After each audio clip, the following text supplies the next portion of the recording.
Bismillahirrahmanirrahim. Assalamualaikum warahmatullahi wabarakatuh.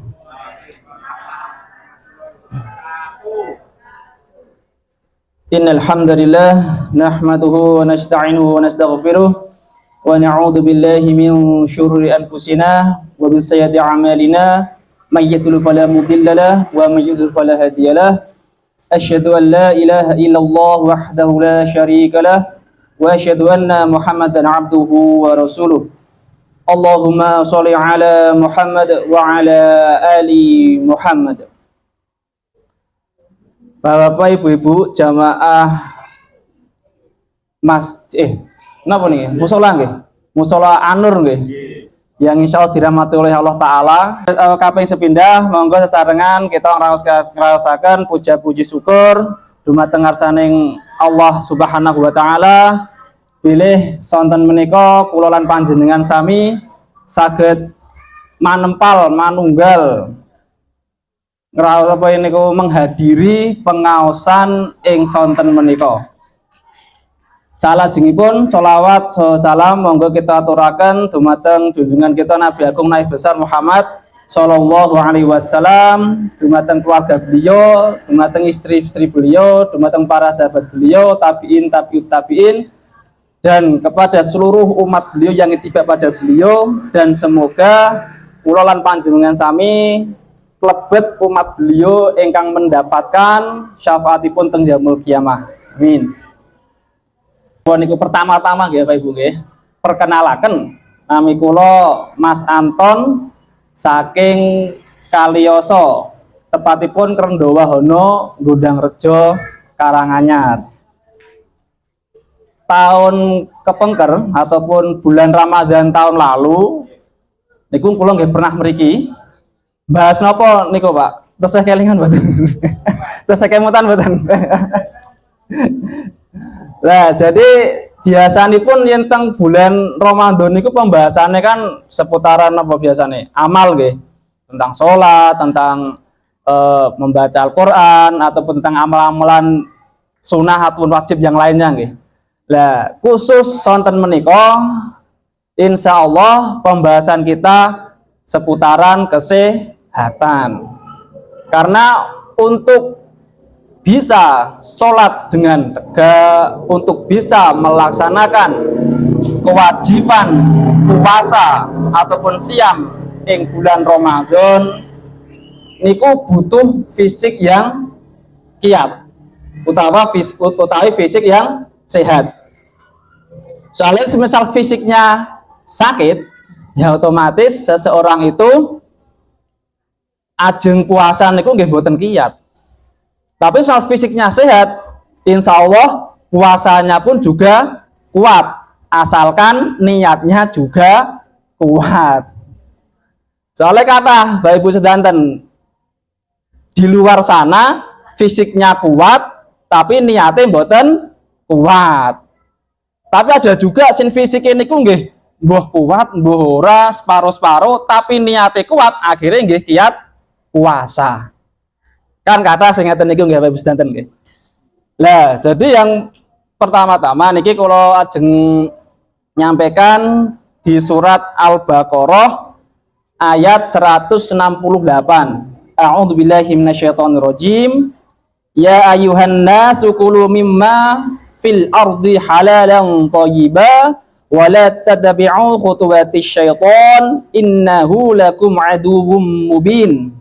Wahai manusia, makanlah dari makanan yang halal dan baik yang terdapat di bumi, dan janganlah kamu mengikuti langkah-langkah setan. Sungguh setan itu musuh yang nyata bagimu. Jadi teng surat Al-Baqarah ayat 168 iki Allah Ta'ala memerintahkan kita untuk makan makanan yang halal dan thayyib, dan jangan mengikuti langkah-langkah setan. Lah, jadi makanan yang halal niku yang teng Al-Qur'an di surat Al-Baqarah tadi, makanan yang halal niku yang bagi kita niku dereng cekap. Kita makan makanan yang halal to niku mboten cukup. Harus disertai dengan yang thayyib, Yang thayyib niku napa? Ketika kita makan makanan tersebut, maka mendatangkan kebaikan pada diri kita. Jadi awalnya disehat ngeten. Nah, contohipun nggih. Jahe niku halal mboten Bapak Ibu? Halal nggih. Niku ketika kita konsumsi jahe, sae mboten Bapak Ibu? Sae nggih. Nah, tapi saenya ini kita harus lihat. Yang pertama, sae kondisi tubuh yang seperti apa. Terus yang kedua, sae ketika di musim yang seperti apa. Contoh, jahe niku ketika dikonsumsi di musim-musim yang dingin-dingin, hujan, ngeten niku cocok mboten Bapak Ibu? Cocok nggih. Soalnya dianget-anget nggih. Tapi semisal jahe niku dikonsumsi pas jenengan bar saking sabin, napa saking pundi lah, kerminget, napa niku sumuk, kepanasan, kinten-kinten yang dikonsumsi pas ketika musimnya panas, kering itu niku cocok mboten Bapak Ibu? Di siang hari hawane panas, kering, jenengan ngelak ngunjuk jahe, cocok mboten? Mboten cocok nggih. Lah, artinya niku napa? Jahe niku halal. Tapi ketika kita konsumsi jahe tidak pada waktunya, tidak pada kondisi yang seharusnya kita konsumsi jahe, maka apa? Jahe tersebut menjadikan kita tambah nggak enak. Ataupun jahe tadi tidak thayyib ataupun tidak baik ketika kita konsumsi di kondisi yang panas dan kering.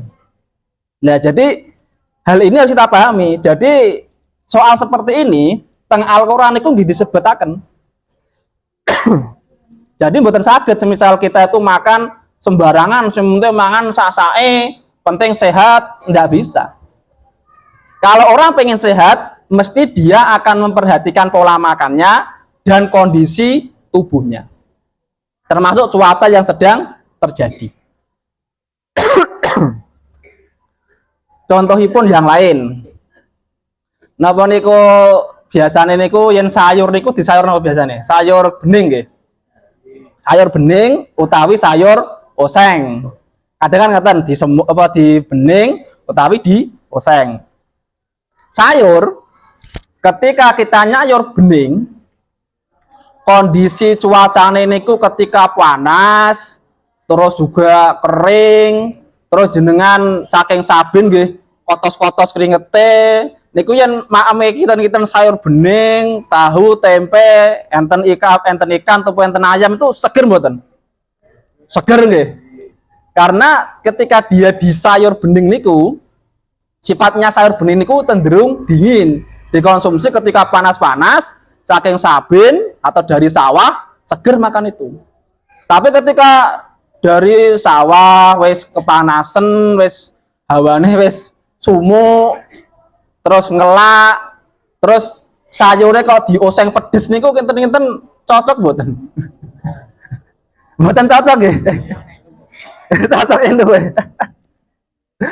Jadi hal-hal ngeten niki memang apa? Diperhatikan kalau misal kita pengen sehat. Lah begitu juga ketika seseorang niku kondisinya niku sakit, lemah, letih, lesu, tangan dingin, kaki dingin, gregesi. Lah niku kok dikasih napa niku sayur bening, padahal sayur bening niku sifatnya seger lan dingin, kinten-kinten cocok mboten? Kula baleni mulai. Ketika seseorang itu sakit nggih, lemah, letih, lesu, awake gregesi, tangan dingin, kaki dingin, nggih to? Kok yang disayurke kok sayur bening yang bersifat dingin, seger. Kinten-kinten cocok mboten?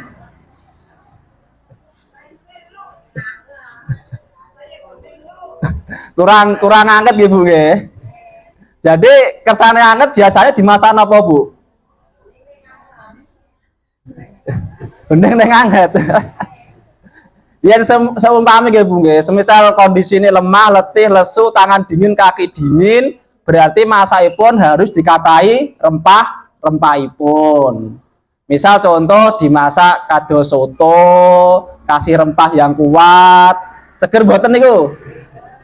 Yen awake lemah, letih, lesu makan soto seger boten.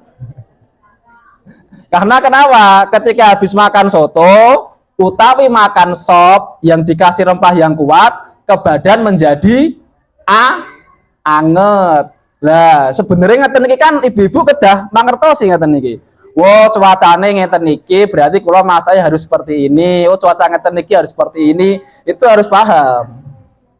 Nah, karena kenapa? Makanan-makanan yang halal niku belum tentu thayyib bagi diri kita. Nah, itu yang harus kita pahami. Nah, terus yang berikutnya, janganlah kita mengikuti langkah-langkah setan, karena setan itu musuh yang nyata bagimu. Jadi ngaten iki Bapak Ibu sedanten. Setan itu ketika boten sakit bujui atau tidak bisa menjerumuskan seseorang supaya makan-makan yang haram, maka setan akan membujuk seseorang untuk makan makanan sesuatu yang tidak thayyib, yang tidak baik. Tujuannya apa? Tujuannya merusak kesehatan. Contoh misal tadi napa niku jahe, niku sae. Tapi ketika dia itu dikonsumsi di musim yang panas dan kering, dehidrasi, minum jahe otomatis tambah kering. Teng awak malah tambah boten sekeco ataupun malah tidak enak. Berarti itu nanti merusak kesehatannya boten. Ngerusak toh? Nah, ketika kesehatannya rusak, niku nanti mempengaruhi pengibadah boten? Teng kualitas ibadah. Pengaruh. Seharusnya orangnya itu saged sholat dengan berdiri karena dia ada masalah sakit perut atau sakit sesak nafas dan semacamnya, sehingga tidak bisa berdiri lama, sehingga sholatnya jadi duduk. Berarti kan dia mempengaruhi di batas ibadah. Terus termasuk ketika dia sakit, seharusnya itu bisa baca Al-Quran 2 juz, 3 juz satu malam, semisal pas tarawih, pas malam Ramadan ini, karena dia kondisi sakit, maka dia ngaji cuman seayat 2 ayat sudah terasa capek, sudah terasa berat. Itu dipengaruhi oleh kesehatan. Jadi setan itu ketika dia tidak bisa menjerumuskan seseorang untuk melakukan ataupun memakan sesuatu yang haram, maka setan akan menjerumuskan seseorang untuk makan makanan yang tidak thayyib supaya apa? Merusak kesehatannya. Kata niku. Nah, terus hubungannya apa kali masalah Ramadan terus napa pola makan? Nah, ini kita harus tahu dulu. Kemarin pun kula sampaikan tentang tips ketika sahur tuh. Terus kelingan buatan Bapak Ibu. Setahun yang lalu. Mun kesupen nggih, mun lali nggih. Nah, jadi ketika kita puasa, yang perlu diluruskan pertama kali inggih menika niatipun. Jadi niat puasa niku kedah lillahi ta'ala atau harus karena Allah Ta'ala. Jangan sampai kita niat puasa, wah aku niat puasa ben sehat, aku niat puasa ben ini dan semacamnya. Itu enggak boleh. Ya niatnya harus karena perintah Allah Ta'ala, karena lillahi ta'ala. Wadine mengke setelah puasa jadi sehat, ya alhamdulillah. Karena ada kondisi-kondisi tertentu, orang sakit, puasa malah tambah sakit, itu ada. Jadi kalau misal puasa diniati ben sehat, nah kok delala itu kondisi tubuhnya seharusnya nggak boleh puasa atau menikah puasa tambah sakit, mungkin salahnya Gusti Allah mungkin. Wah, guru-guru puasa tambah loro. Itu kalau dia niatnya untuk kesehatan. Tapi dalam puasa niku niatnya itu harus karena Allah Ta'ala. Karena kenapa? Ketika kita niat puasa karena Allah Ta'ala, maka tubuh kita, organ-organ tubuh kita akan menyesuaikan. Contohipun, pas jenengan yen saumpami kondisine pas boten bulan Ramadan, hawanipun panas utawi jenengan saking saben atau saking peken, jenengan medal keringet kathah, kepanasan dan semacamnya, hawane ngelak mboten? Ngelak kering ngoten niku mboten? Nggih loh. Tapi ketika puasa jenengan melakukan kegiatan yang sama, terus keringnya atau ngelaknya, kering itu mulut niku lho. Niku sami mboten kalih hari-hari biasa. Bedane napa? Luwih kering. Tapi kenapa kok jenengan kok saged kiat? Niat kalih karep ya. Jadi ngaten. Kalau kita lihat dari organ di semisal kita lihat di anggota tubuh. Mulut kita niku kan memproduksi air liur nggih. Lah, ketika kita tidak niat puasa, niku ketika kita keluar keringat banyak siang hari dan semacamnya, rasanya niku ngelak banget tau Ibu. Rasanya ngelak kering gitu. Tapi ketika jenengan puasa karena niatnya lillahi ta'ala, karena niat ini kuat karena Allah Ta'ala, maka walaupun terasa kering, maka mulut tetap memproduksi apa? Air liur. Sehingga kita bisa kuat sampai di sore hari. Yang membedakan ketika siang hari terasa kering dan ngelak banget teng bulan puasa atau teng bulan Ramadan dengan hari biasa ini kan apa? Yang membedakan di niatnya. Yang satu tidak niat puasa, yang satu niat puasa. Ketika tidak ada niat puasa, rasanya niku kados kesiksa banget. Terasa kering, terasa lemes dan semacamnya. Tapi ketika kita niat puasanya kuat, walaupun terasa kering, tapi Allah Ta'ala itu apa? Membuat ataupun dibikin otomatis lah, disetting lah di mulut kita supaya dia tetap memproduksi air liur walaupun kita puasa. Coba sementara Allah Ta'ala tidak membuat tubuh kita itu sistemnya seperti itu, ngelak dan semacamnya siang hari, ya tambah kering. Karena kenapa? Mulutnya tidak memproduksi air liur. Nah itu reaksi mulut ketika kita berpuasa niatnya karena Allah Ta'ala. Tapi semisal niatnya bukan karena Allah Ta'ala, jenengan lihatlah putra-putrane jenengan sing nembe latihan puasa niku. Ketika mereka latihan puasa jam 1 atau jam 11 no, Umi ngelak banget Umi. Ya, biasanya kan ngeten niku. Anak-anak yang baru latihan puasa. Kenapa kok bisa seperti itu? Padahal anak-anak fisiknya lebih kuat, luwih playone luwih napa niku gesit dibanding ke ibu-ibu, mbah-mbah niku playone nggih uno anak-anak luwih gesit. Kenapa kok seharusnya secara fisik dia lebih kuat tapi kok jadi nggak kuat puasa, sedangkan mak-mak atau bapak yang sudah sepuh malah giat puasa. Bedanya kenapa Bu? Bapak Ibu? Bedanya di niatnya.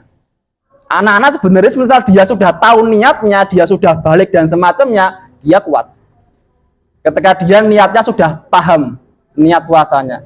Tapi ketika dia niat puasanya itu belum paham, cuman melu-melu toh, atau cuma sekedar diiming-imingi bulanan, diiming-imingi sesuatu yang menyemangatkan toh, itu nanti anak-anak mesti akan seperti itu. Siang sedikit itu sudah mulai haus mie, lapar dan semacamnya. Itu yang membedakan seperti itu. Nah terus kalau kita lihat dari reaksi organ yang lain, semisal jenengan kan satu hari penuh puasa, tapi kenapa kok badannya kok masih bisa aktivitas, masih saged teng saben kah atau saged jualan apa dan semacamnya? Kenapa kok tubuh kita masih kuat? Niat. Karena niatnya kuat, maka fisiknya atau organnya akan menyesuaikan. Nah, ketika kita puasa niku, kita itu ada namanya energi cadangan. Energi cadangan niku napa? Lemak. Energi cadangan niku lemak. Berarti sen bapak sen pun lemu niku berarti energi cadangannya kathah. Lemu ya. Niku kathah niku, Pak. Cadangan energi niku kathah. Lemaknya kathah. Kan gini, biasanya pun ini kan cadangan energi niku biasanya akan terurai ketika digerakkan. Jadi olahraga, badannya anget, lemaknya terbakar, dia menjadi energi. Kan ngeten niku. Lah, kalau Bapak yang lain mungkin yang nggak terlalu gemuk, mungkin geraknya sudah banyak mungkin, Pak. Oh, makan nih. Mungkin geraknya pun kata mungkin, Pak. Semangat gerak-geraknya pun kata. Nah, jadi ketika kita puasa, pembakaran itu kan tidak mungkin dengan olahraga. Puasa olahraga untuk membakar lemak itu tidak mungkin. Karena kenapa? Mesti lemes. Tapi ketika puasa, kenapa kita nggak lemes? Artinya di dalam tubuh kita niku ada sesuatu yang membuat cadangan energi tadi, yaitu dari lemak tadi, terbakar.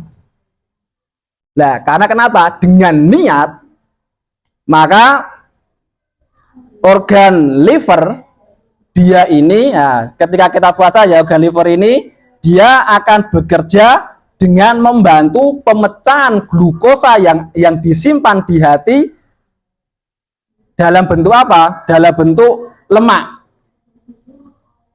Dengan mendapatkan energi yang melakukan berbagai aktivitas. Jadi artinya, nah ketika kita puasa, maka liver tadi akan membantu mereduksi lemak yang ada di liver ataupun yang ada di darah untuk dijadikan energi.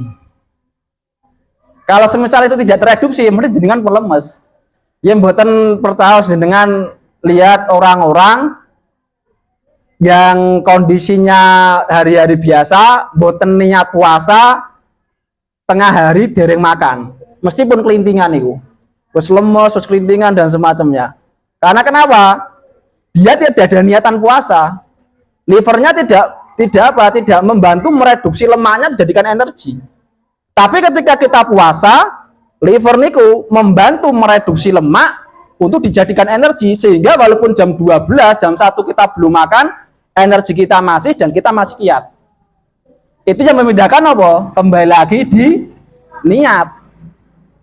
Jadi Masya Allah, tubuh kita itu niku kalih Allah Ta'ala niku pun disetting, pun diberi sistem seperti itu. Makanya niatnya yang pertama harus karena Allah Ta'ala. Nah niku. Terus yang berikutnya, reaksi ketika kita puasa, ketika di organ lambung. Tadi kan teng liver, saat ini teng lambung. Jadi lambung niku Bapak Ibu sedanten, saat puasa, lambung kan tidak diisi makanan selama belasan jam ya. Jadi itu produksi asam lambung akan menurun untuk mencegah terjadinya pengikisan yang ada di dinding lambung oleh zat asam. Dengan begitu lambung tidak dapat terhindar dari iritasi dan kondisi tersebut justru menyehatkan hati orang yang mengidap mah. Tapi niatnya harus karena Allah Ta'ala. Jadi normalnya normalnya itu ketika kita mboten niat puasa, kita dereng sarapan, utawi dereng makan siang, niku mesti asam lambungnya mesti kathah itu. Naik asam lambungnya. Perut itu panas, melilit, pintir-pintir, kelihatan lapar, kan itu niku. Karena kenapa? Asam lambung itu terproduksi di situ. Nah, tapi kenapa kok pas puasa mboten ngeten niku? Pernah perhatikan betul Bapak Ibu? Ketika jenengan telat makan, perutnya itu melilit, melintir-melintir, kados panas, kados asam lambungnya kadang terasa naik pas dereng makan kondisi lapar. Pernah mboten ngrasake ngeten niku Bapak Ibu? Pernah nggih? Nah, itu ketika kita telat makan itu seperti itu. Tapi kenapa kok ketika kita puasa napa niku lambungnya kok mboten ngeten niku, aman-aman mawon? Pernah merhatikan mboten? Ketika jenengan puasa kenapa lambungnya tidak melilit? Kenapa lambungnya itu kok mboten ngeluarke zat asam lambung yang berlebih? Kenapa kok bisa seperti itu? Jadi kembali lagi pada niat. Karena kita niatnya karena Allah Ta'ala, maka tubuhnya akan menyesuaikan. Kan itu niku. Lah niat niku memang mengubah segalanya Ibu. Niat puasa niku sebenarnya niat niku buat tentang ibadah puasa mawon. Termasuk niat jenengan dalam sholat, niat dalam sedekah. Niku yang saumpami jenengan sedekah, tapi niatnya mboten ikhlas, niku tangan niku otomatis ajeng niku abot. Wah, iki ikhlas ora iki, oke men iki dan semacamnya itu otomatis. Karena kenapa? Berdasarkan niat tadi akan mempengaruhi tubuh kita. Tapi ketika kita niatnya ikhlas karena Allah Ta'ala, sedekah, ya sudah lepas. Nggak ada gundelan yang hati. Atau yang hati los. Tapi semisal sedekahnya itu ndak ikhlas, engko ning atiku mesti saya ngerasa mangkele. Wis wingi disedekahi, wong wis kaya ngono, wis dikai ra rumangsane. Wah, lah itu. Itu apa? Karena niat yang bukan karena Allah Ta'ala mesti akan merusak di dalamnya. Itu nggih. Termasuk niat sholat. Sholat niku semisal niate mboten kiat, suruh sholat taraweh pada sholat taraweh niku standare paling daerah sini setengah jam nggih. Paling setengah jam nggih. Niku semisal niate mboten kuat dalam niatnya, ya mboten saged sholat taraweh. Padahal dari segi fisik dibandingke mbah-mbah niki, bapak niki mungkin anak-anak yang muda niku yang mboten sholat taraweh niku dari segi fisik mereka lebih kuat. Tapi karena kenapa? Karena niatnya belum lillahi ta'ala, mereka jadi tidak kuat ketika mereka berdiri cuma setengah jam. Nah, itu pentingnya kita memahami tentang niat. Terus yang berikutnya, niku reaksi tubuh kita ketika kita puasa. Sebenarnya niku yang teng catatan kula niku kata niku dalam artian lambung nanti reaksi seperti apa, organ yang lain reaksinya seperti apa. Cuma nanti apa namanya kula sampaikan sekilas mawon. Nah niki yang berikutnya, kalau semisal puasa itu kalau semisal dari segi kesehatan, apakah nanti itu bisa membuat seseorang itu jadi lebih sehat? Ya bisa saja. Misal contoh menurunkan kadar kolesterol dalam tubuh. Jadi karena liver akan mereduksi lemak yang ada di liver ataupun darah menjadi energi. Jadi kalau semisal orang-orang yang namanya kolesterolnya tinggi, terus badannya cenderung gemuk, dan itu salah satu dietnya dengan puasa. Cuma kembali lagi niatnya, ampun niat diet, niatnya karena memang lillahi ta'ala. Cuman kalau semisal diet terus apa puasa kok jadi turun berat badannya, berarti apa? Yaitu bonus dari Allah Ta'ala. Cuman enten Bapak Ibu, ketika puasa jadi tambah lemu. Pernah ngraoske mboten utawi pernah lihat rencangnya mboten? Napa niku poso kok dadi malah tambah lemu? Nah, kalau puasa kok jadi tambah gemuk, itu biasanya mboten seimbang antara asupan makanan dan geraknya. Utawi ketika dia makan pas sahur ataupun pas buka, makannya terlalu banyak karbohidrat, gorengan, bakwan, dintekne dhewe dan semacamnya. Nah, itu kalau semisal seperti itu, yang biasanya tidak minum es jadi minum es, yang biasanya tidak makan bakwan jadi makan bakwan. Lah ketika pas puasa makannya berlebihan, maka dia malah jadi gemuk. Itu ada seperti itu. Walaupun ada yang mengatakan puasa itu nanti bisa membuat kolesterolnya menjadi turun. Ya tergantung lagi di pola makannya. Kalau semisal pola makannya tidak dijaga, masih masuk es, masih masuk karbohidrat, olahan tepung dan semacamnya, ya kolesterolnya nggak turun-turun. Gitu nggih. Nah, terus juga untuk mengurangi hipertensi ataupun hipertensi yang tipe penuh ataupun karena lemaknya berlebih. Jadi yang dimaksud puasa itu nanti bisa untuk orang hipertensi, berarti hipertensi yang tipe penuh. Hipertensi tipe penuh itu maksudnya seperti apa? Hipertensi, dia gemuk, lemaknya berlebih, terus lidahnya itu cenderung tebal. Berarti lidah tebal niku kados daging, yang tebal gemuk nggih ngeten niku. Niku kalau semisal dia ada masalah kolesterol, ada masalah napa niku hipertensi ataupun darah tinggi dengan tipe yang seperti itu, insya Allah dia akan jadi sehat. Tapi kan enten tiang hipertensi, badannya kurus, kering, lidahnya cenderung kering, dia hipertensi. Nah, kalau yang seperti itu terus dia itu puasa, apalagi dia kondisi lemah letih lesu, hipertensi, lidahnya cenderung tipis, kering, badannya kering, lah dia itu puasa mesti tambah tidak sehat walaupun dia tensinya tinggi. Lah karena tensi tinggi ini kalau Bapak Ibu sedanten, enten sing tipe penuh. Tipe penuh berarti orangnya gemuk, lidahnya cenderung tebal, lemaknya berlebih. Tapi enten orang hipertensi, lemah letih lesu, lidahnya cenderung kering, badannya cenderung tidak gemuk. Itu enten. Jadi kalau misalnya kita niatnya puasa untuk kesehatan, jangan sampai kita niatnya puasa untuk kesehatan, karena nanti bisa salah. Dalam artian, oh ini dia hipertensi ataupun kolesterol tinggi, tapi badannya cenderung kurus, lidahnya kering, tapi dia hipertensi. Saya aku niat puasa ben mari, ya betul sakit. Karena kenapa? Mesti tambah sakit, lemah letih lesu suruh puasa. Nah nanti kalau bisa tambah sakit, sing disalahke posone. Ya ini buatan betul ataupun salah seperti itu.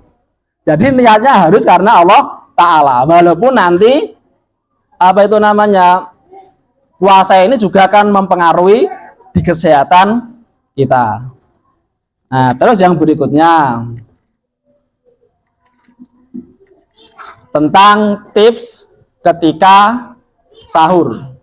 Biasanya yang pas sahur menunya apa Bapak Ibu?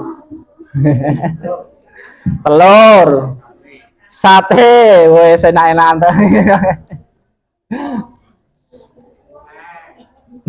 No, biasanya telur, sate, oseng-oseng, napa mulai? Ikan, jangan dong pohong. Macam-macam nggih menune nggih. Nah, tapi ketika kita puasa Bapak Ibu sedanten, yang kita pahami makan harus dengan nutrisi yang seimbang. Berarti napa? Enten nasi, enten protein hewani. Kalau hawane mboten terlalu dingin, terus napa niku badan kita cenderung tidak terlalu drop, itu juga ada sayurnya. Jadi nasi, protein hewani, sayur. Berarti nutrisi yang seimbang. Terus juga hindari makanan dengan banyak menu. Jadi kalau semisal pas sahur niku yang saged menune mboten sakata-kata. Mboten sakata-kata. Soal semisal kata-kata nanti jadi bingung dulu sebelum makan. Karena mau apa kayak gitu. Jadi satu menu saja ketika sahur itu. Karena ketika semakin banyak menu, semakin bingung, itu nanti semakin selera makannya semakin tidak bagus. Karena mau sahur itu memang selera makan itu tidak seperti ketika berbuka. Makanya ketika kita mau makan, kok napa niku terlalu kathah menu, mesti bingung riyin saat dereng makan. Nah, terus yang berikutnya, hindari makanan dan minuman ataupun minuman yang bersifat diuretik. Sifat diuretik ini kenapa? Memperlancar kencing. Ini harus dihindari ketika kita sahur. Maksudnya memperlancar kencing ini pripun? Kan enten. Ketika kita sahur, setelah sahur, habis sholat subuh pagi-pagi ini kok kita beseren, sering kencing. Pernah ngeraoskeun mboten Bapak Ibu? Pernah ya? Jadi sahur terus subuh ini kok jadinya beser. Nah, ini keras kayak ngeten niku. Cobi dicek makanan ataupun minuman yang terutama ya, minuman yang bersifat diuretik, memperlancar kencing. Makanan yang perlancar kencing itu yang pertama nopo? Minuman yang perlancar kencing itu yang pertama nopo? Ada teh. Teh Bapak Ibu. Rutin boten pas sahur minum teh. Oh, boten nggih enten boten terus nggih nggih. Nah, sifat dari teh niku dia dingin, kering. Sifat dinginnya dia memperlancar kencing. Jadi ketika kita minum teh, itu biasanya itu di subuh harinya sampai paginya mesti beser sering kencing. Terus yang berikutnya, Ketika kita minum teh, tenggorokan ngeraos ke kering boten. Ngeraos nih kering ketika kita minum teh. Ketika kita minum teh, tenggorokan ngeraos kering, apalagi tehnya teh pahit. Itu mesti tenggorokan rasa kering. Kalau semisal dikasih gula tuh mending lah nggak terlalu kering. Tapi semisal dia yang nggak dikasih gula biasanya kering teman-teman. Jadi sifat dari teh niku dingin kering. Nah kalau semisal dia itu sifatnya dingin kering, terus memperlancar kencing, seharusnya kita puasa itu membutuhkan cairan yang banyak, cadangan cairan yang banyak dalam tubuh kita. Karena kita pagi harinya jadi beser sering kencing, maka cadangan cairan dalam tubuh kita otomatis menjadi tidak banyak atau menjadi sedikit. Karena kenapa? Di pagi harinya kita sudah beser. Pagi harinya pun kencing terus. Ya, itu yang mempengaruhi di situ. Sehingga ketika di siang harinya kok jadi lemes gini ya, jadi gelir ya, terus jadi dehidrasi ya. Bisa jadi ketika kita sahur yang diminum minuman yang bersifat memperlancar kencing atau membuang kencing ataupun diuretik. Nah, ini kalau dari minuman. Terus yang berikutnya sen bersifat diuretik nggih. Niku ada namanya kopi.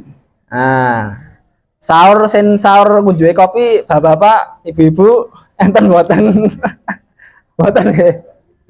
Saya ini kula menyampaikan berdasarkan keilmuan, nggih ampun tersinggung nggih. Niki kula menyampaikan berdasarkan keilmuan. Kopi niku boleh tidak kita minum kopi? Ya boleh, boleh saja, asalkan minumnya tidak kondisi pas sahur dan kondisi lambung kita kiat. Dengan lidah yang masih ada merahnya kalau dalam diagnosa. Tapi kalau semisal yang minum kopi itu dengan lidah cenderung pucat, apalagi minumnya itu ketika di pas waktu sahur, nah itu nanti bikin apa? Memperlancar kencingnya. Sehingga paus habis subuh niku kalau saya pengen kencing terus, itu bisa jadi dari situ. Nah, kita lihat dari rasa dari kopi. Kopi rasanya apa, Ibu? Ada rasa pahitnya, terus ada rasa asamnya, enten kecute, enten pahite. Lah, sifat dari pahit itu dingin, dia menenggelamkan energi. Sifat pahit itu dingin. Lah, dari sifat dinginnya tadi yang membuat apa? Dia itu menjadi beser. Wong beser itu rata-rata teng kondisi dingin apa teng kondisi anget tau Ibu. Mesti pas kondisi cuaca dingin itu pengennya ngger kencing terus pengennya ngger beser terus. Kan ngeten niku to kondisi normalnya. Nah, ketika kita meminum minuman yang bersifat dingin juga dalam artian teh yang bersifat dingin kering ataupun kopi yang bersifat dingin kering, maka dari sifat dinginnya tadi itu yang membuat kita itu beser ataupun sering kencing, kan gitu. Tapi di sifat kopi ini karena dia ada rasa asamnya, bagi orang yang sistem cernanya masih kuat, dengan orang yang limpa lambungnya masih kuat, dengan lidah yang masih ada merahnya, biasanya ketika dia minum kopi karena dia ada rasa asamnya, sedangkan sifat asam dari kopi dia membantu mereduksi lemak menjadi energi. Biasanya orang yang ngopi dengan kondisi perut yang masih kuat, ketika minum kopi malah jadi melek. Itu ada yang seperti itu. Cuman tetap kopi ini dia tidak direkomendasikan ketika diminum ketika sahur. Nah itu, jadi yang pertama tadi hindari teh, yang kedua kopi. Terus yang ketiga pas sahur niku hindari makanan yang bersifat menguras cairan di sistem. Contohnya pun apa? Sen marakne kering teng sistem makanan. Napa, Pak? Yang menguras cairan tersistem kalau dari segi makanan, kalau dari ketika minuman. Kalau makanan yang membuat kering dan menguras cairan di sistem, yaitu ada yang namanya roti. roti ini dia bikin kering, menguras cairan di sistem. Contoh nggih, misal kita ambil gelas tadi dikasih air, setelah itu kita masukkan roti basah ke dalamnya. Niku airnya ngeresep ke dalam roti mboten? Ngeresep ke dalam roti. Berarti sifat roti dia itu mengeringkan. Jadi ketika jenengan sahurnya kok wah males makannya cuman roti, nanti akan membuat apa? Tubuh jenengan cenderung kering, ngerausne ngelak banget dadine. Nanti gitu. Lah terus termasuk biskuit nggih. Biskuit ini juga kering. Jadi kalau pas sahur niku usahakan nggih, ampun makan niku lah, ampun makan roti. Terus yang berikutnya, tapi roti ini halal nggak? Halal, boleh, tapi ampun pas sahur ngeten mawon. Nanti dikira Mas Antoni nggak boleh makan roti, ya nggak gitu juga. Ya lihat kondisi maksudnya ngeten niku. Kersane apa? Kersane selain halal niku harus thayyib sehingga membuat tubuh kita menjadi sehat. Ngeten niku. Terus yang berikutipun tadi ada roti, yang berikutnya ada namanya mie. Wah, jadi mie ini ampun jadikan menu ketika sahur. Karena sifat dari mie niku juga menyerap cairan. Jenengan pernah perhatikan boten mie ayam. Mie ayam ataupun mie apa jenenge? Super mie. Semisal niku pas medok niku aire sat boten Bapak Ibu. Kok teputi kok saged sat. Masuk ke dalam mie. Jadi sifat dari mie itu dia nyerap cairan. Seger. Tapi pas ampun pas sahur mawon Pak. Sanes pas sahur ya Pak nggih. Enak cuma makan mie nggih. Pokoknya ini khusus pas sahur. Karena ketika kita sahur masih nekat makan mie, nanti akan membuat di siang harinya itu ngerausne ngelak banget. Nah, jadi ngeten niku. Nah, terus yang berikutnya itu tadi makan makanan yang bersifat menguras cairan di sistem. Ada mie, ada roti. Niku. Terus yang berikutnya yang menyerap cairan yang berikutnya tadi kan menyerap cairan di sistem, sekarang makanan yang rasanya pedas. Jadi makanan yang rasanya pedas hendaknya dihindari ketika sahur, terutama pedesnya lombok, terutama pedasnya cabai. Kalau pedasnya merica kan dia di dalam weh. Kalau pedasnya cabai kan dia lebih tajam. Walaupun nanti sebenarnya walaupun merica sama cabai kalau bisa ketika sahur ampun terlalu ataupun dihindari dulu. Karena ketika kita makan yang bersifat pedas, karena sifat pedas itu apa? Dia itu kering dan menguras cairan. Nanti samaripun Bapak Ibu, ketika kita konsumsi makanan yang bersifat pedas, terus gelegean. Pernah boten habis makan sambel atau makan yang bersifat pedas, terus sendawa utawi gelegean. Pernah boten Bapak Ibu? Kraose pripun? Ketika habis makan pedas, gelegean. Kraose pripun teng leher? Krause panas. Jadi ketika kita habis makan pedas, ketika kita habis makan pedas, terus kita gelegean, mesti akan menimbulkan panas. Biasanya panas ini marine dengan dikasih apa Bu? Yang pas habis makan pedas gelegean, munggah ning cairannya dan semacamnya, kraosnya tenggorokan, kraos pedes dan semacamnya. Itu biasanya marine diparingi apa Bu? Biasanya Bu? Air, diparingi air tau nggih? Dikasih minum. Kan ngeten niku. Kersane pedese ical, kersane panase sing naik tenggorokan ical dengan minum air putih. Oke, ngatur suwun. Tapi ketika glegekne ketika sendawa nggih, glegen niku sendawa nggih.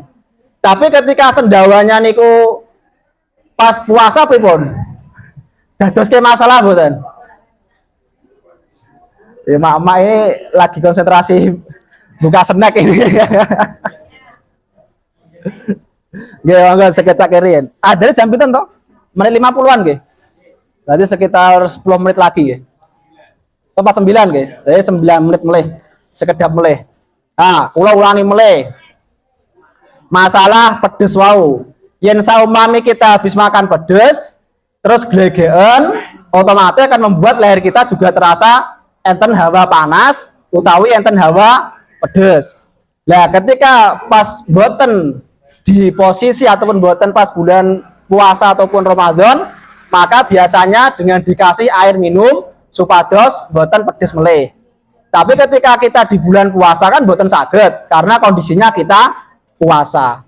Nah, itu masalahnya ketika kita makan sahur dengan makan makanan yang bersifat pedas, ketika kita glegeken, maka napa akan membuat kita tersiksa karena boten saged ngunjuk toyo petak ataupun tidak bisa minum air putih.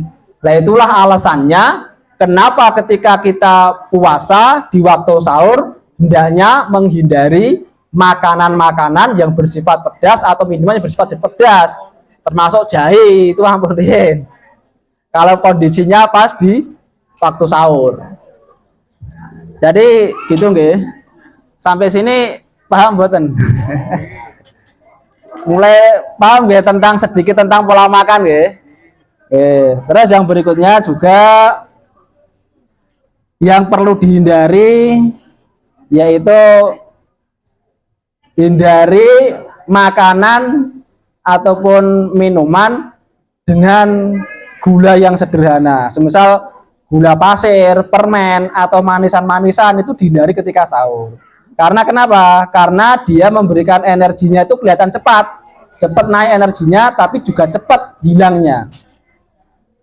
Dan makanan ataupun minuman yang itu mempunyai warna, mempunyai rasa, biasanya itu akan membuat reduksi di lehernya.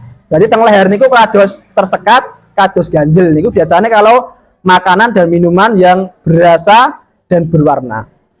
Seperti itu. Nah, kalau semisal pakainya itu pengen minum, pakainya air madu boleh enggak? Boleh. Sing hangat-hangat air madu boleh. Sari kurma boleh enggak? Boleh. Nah, jadi nanti yang seperti itu. Kalau semisal mau minum hangat ketika di waktu sahur. Nah, jadi teh, kopi niku hindari riyen ketika di waktu sahur. Ataupun minumnya air putih atau air putih hangat, insya Allah pun cekap. Terus juga yang berikutnya berarti makannya niku yang nasi boleh enggak? Boleh. Daging boleh, telur boleh, ikan boleh. Sayur pun juga boleh, mau dikuah soto, mau dikuah sop juga boleh, tidak masalah. Yang penting hindari makan makanan yang bersifat merangsang kencing, terus yang bersifat menguras cairan di sistem. Yang bersifat merangsang kencing, yaitu apa tadi? Ada kopi, ada teh. Terus kalau dari makanan, ada dari olahan tepung, termasuk ada dari roti atau mie. Nah, jadi nanti harus dihindari. Nah, jadi mungkin itu tipsnya ketika sahur. Mungkin sampai sini ada yang ditanyakan seputaran pola makan Bapak Ibu sedanten, atau paham tidak atau bingung boten? Boten nggih. Insyaallah paham nggih. Jadi nanti menu sahurnya nopo niki? Es teh. Nggih, susu wes marane lemu Pak. Tambah lemu. Nggih, jadi nanti yang penting hindari teh, kopi sama olahan tepung gitu. Oh, monggo boleh.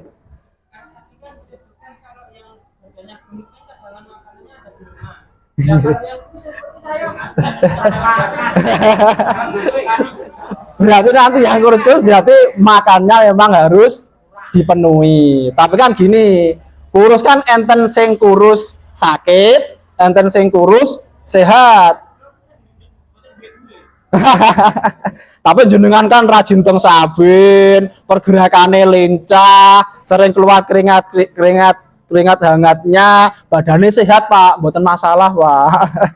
Yang kurus itu ketika dia mengidap penyakit tertentu sehingga membuat dia badannya kurus, lah otomatis cadangan energinya kan bukan enten. Kan karena kenapa? Orangnya sudah lemah, letih, lesu. Ketika yang seperti itu, ketika dipaksa puasa mesti akan menimbulkan penyakit. Lah kados jenengan teng sabin pun teng sabin nggih Pak nggih. Sabine sregep, awake kiat, dokoh dan semacamnya.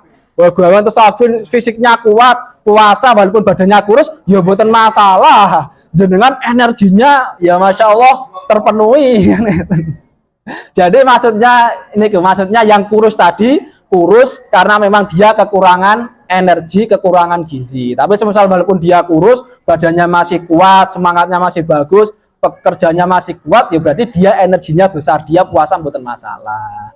Jadi ngeten niku nggih Pak Ibu sedaten nggih. Oke, mungkin yang bisa kami sampaikan. Saya doakan buat Bapak Ibu semua, semoga Allah Ta'ala memberikan kesehatan selalu sehingga sakit melampai siam ini dengan kuat, dengan ibadah sakit maksimal karena kondisi tubuhnya sehat. Amin. Terus yang berikutnya tidak lupa juga kita doakan saudara-saudara kita yang saat ini ada di Palestina. Ini kan waktu dijabahnya doa kan menjelang maghrib gitu. Kita doakan juga saudara-saudara kita yang di Palestina, semoga Allah Ta'ala menguatkan mereka, semoga Allah Ta'ala memenangkan mereka dari musuh-musuh mereka, dan semoga Allah Ta'ala menghancurkan para penjajah. Amin. Mungkin itu yang bisa kami sampaikan. Banyak salahnya kami mohon maaf. Kita tutup dengan tafsiratul majlis. Subhanakallahumma bihamdika asyhadu an la ilaha illa anta astaghfiruka wa atubu ilaik. Assalamualaikum warahmatullahi wabarakatuh.